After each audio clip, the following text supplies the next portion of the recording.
l'invité de la matinale.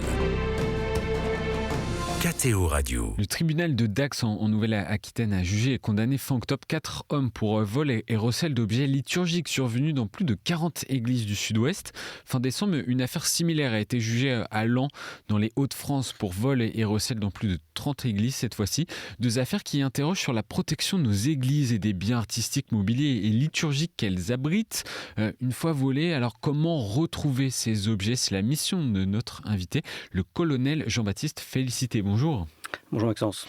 Merci d'être avec nous en studio. Vous êtes gendarme à la tête de l'Office central de lutte contre le trafic des biens culturels, qui est un service dirigé par la police nationale. Bon, c'est original. On va réfléchir avec vous aux préconisations que vous formulez pour mieux protéger les églises. Mais d'abord, colonel, dites-nous en plus sur la mission de l'Office central de lutte contre le trafic des biens culturels.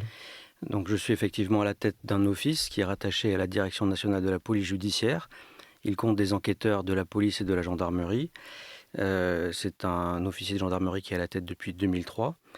Donc l'office est chargé de lutter contre le trafic de biens culturels qui est composé de différentes infractions, vol, recel, blanchiment, et pas notamment sur des trafics d'antiquités à l'international. Nous nous intéressons aussi aux faux artistiques et aux escroqueries dans le domaine de l'art. Et donc votre mission ne concerne pas que les objets cultuels ou liturgiques? Non, tout à fait. Mais c'est un fait saillant et peut-être même une des justifications de la création de l'office il y a 50 ans, avec une augmentation des vols dans les églises et dans les châteaux. D'accord. C'est quand même une grosse part de votre travail? C'est une part qu'on rend tous les ans. On a ce phénomène de vol dans les églises contre lequel nous devons lutter. Ouais. On va revenir sur ces chiffres. D'abord, quels sont les objets les plus volés généralement dans une église? Alors, les objets les plus volés sont souvent les objets d'orfèvrerie, mais nous avons aussi des vols parfois de tableaux, de statues, et également des fois de vêtements liturgiques. Et tous les objets sont déclarés volés ou certains juste disparaissent? Alors, effectivement, il y a une distinction entre voler pour lequel un objet normalement fait l'objet d'une plainte, un dépôt de plainte, et dans une mauvaise gestion, il peut arriver qu'il y ait des disparitions qui nécessitent un temps pour retrouver peut-être les objets, ou à la fin ils sont déclarés volés, et c'est là plus difficile d'enquêter sur un objet dont on ne sait pas quand est-ce qu'il a pu disparaître dans le cadre d'un vol. Bien sûr, oui. En 2024, j'ai noté 253 objets volés ou disparus. On a des chiffres de 2025 ? Alors, nous sommes juste à la fin janvier, effectivement, sur la consolidation des chiffres de la délinquance. Nous avons alors, j'ai pas le nombre d'objets là en tête, mais sur le nombre de faits, nous avons effectivement une petite hausse du nombre de vols par rapport à l'an dernier. Sur une longue période, nous avons toujours à peu près une même moyenne, autour de 150 vols dans les lieux de culte. Ce sont principalement les églises catholiques qui sont les plus nombreuses sur le territoire, avec près de 45 000 églises paroissiales. Les nombres de vols par an oscillent entre 100 et 200, et quelques années, 4 années, on a dépassé les 200. Et donc là, nous sommes au-dessus des 220 vols dans des lieux de culte. Donc on est sur un pic haut qui a déjà été atteint plusieurs fois. Nous revenons en fait au niveau de 2018. Pour tout ce qui est atteinte aux biens, nous avons constaté un effet des confinements sanitaires dans le cadre de la crise Covid.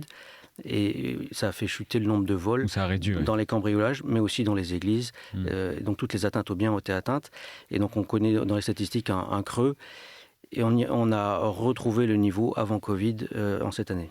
Donc, s'il y a une tendance générale, vous parliez de ce temps long, est-ce qu'on observe une augmentation des vols depuis 10, 15, 20 ans ou ça reste quand même assez constant ?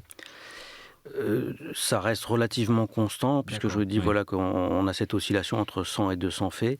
C'est toujours important, toujours grave comme atteinte. Elle est souvent médiatisée par rapport à l'impact sur les fidèles qui voient ces vols comme un acte anti-religieux. Mais c'est ce que j'allais dire, on a l'impression en lisant la presse quotidienne régionale notamment qu'il y en a beaucoup ces derniers temps.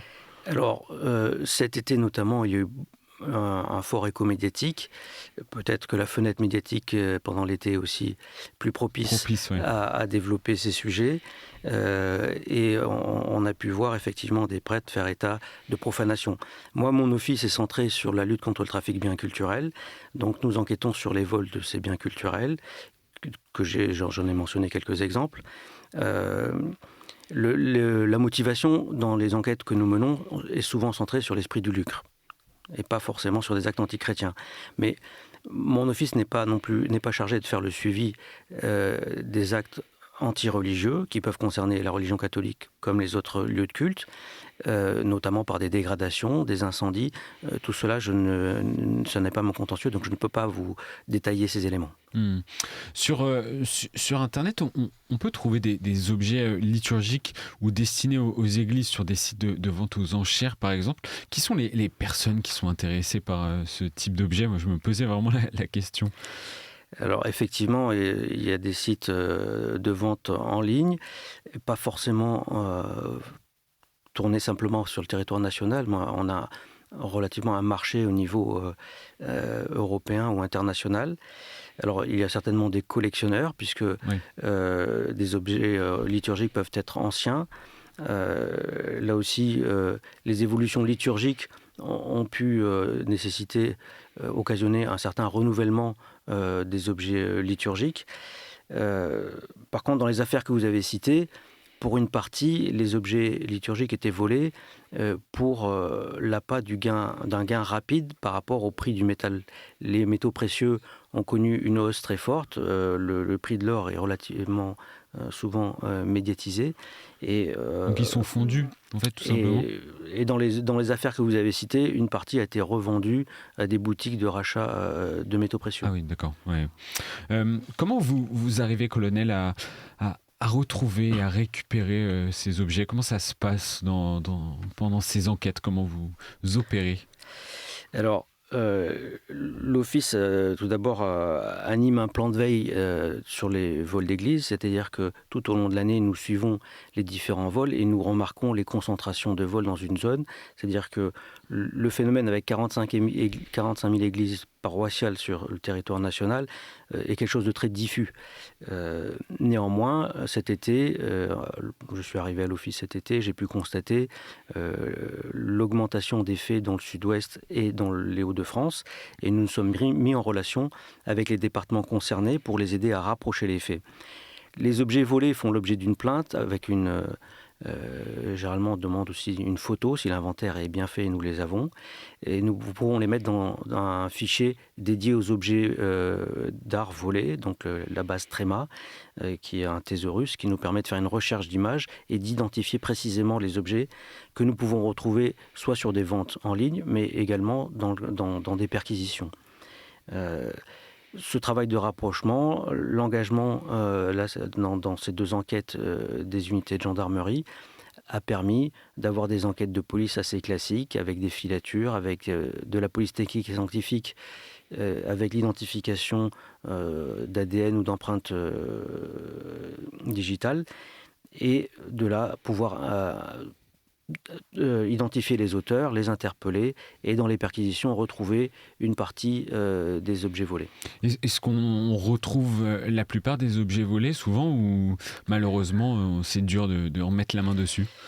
Alors, nous retrouvons une partie. Là, dans ces deux cas, une partie a été démontée ou brisée et revendue au prix du métal. Et donc, cette tendance au vol pour la matière des objets d'orfèvrerie fait perdre une partie du patrimoine avec une fonte dans ces boutiques. Et quand on en retrouve, ils peuvent retrouver leur place, ces objets, dans les églises?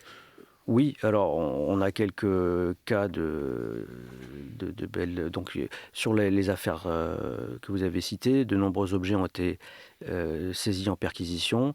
Ensuite, la difficulté, c'est de bien identifier le lieu où il a été volé pour rendre le vase sacré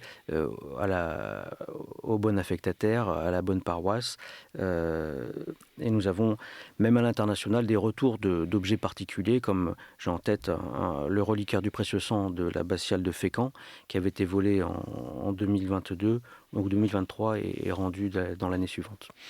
Et une fois que ces objets retrouvent donc leur lieu initial, il faut malgré tout essayer peut-être de mieux les protéger. En tout cas, c'est une question qu'on peut se poser. Qu'est-ce que vous préconiseriez face à ces vols ?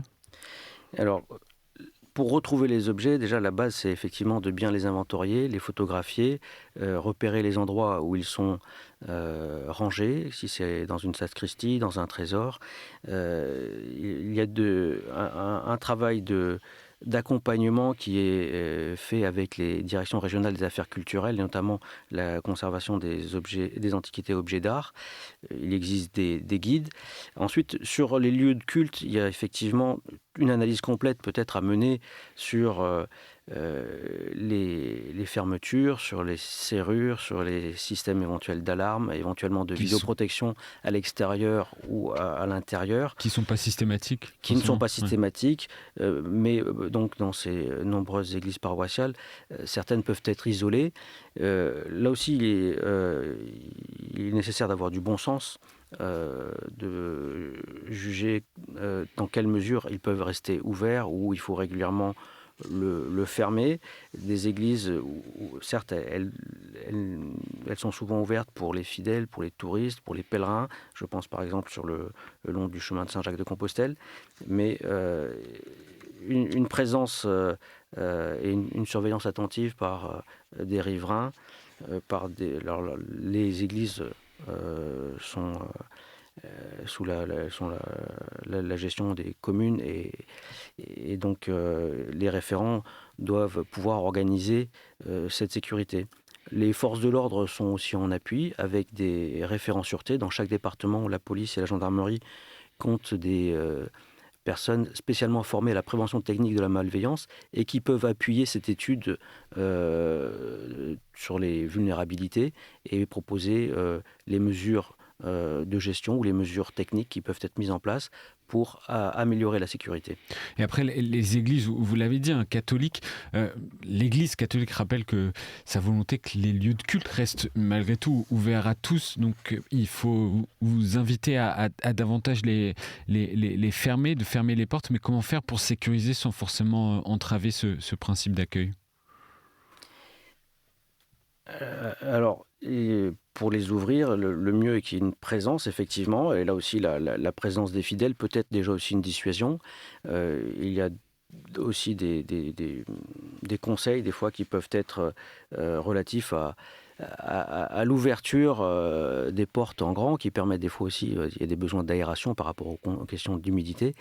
Mais le fait d'éviter les angles morts pourrait dissuader de vol d'opportunité, par exemple.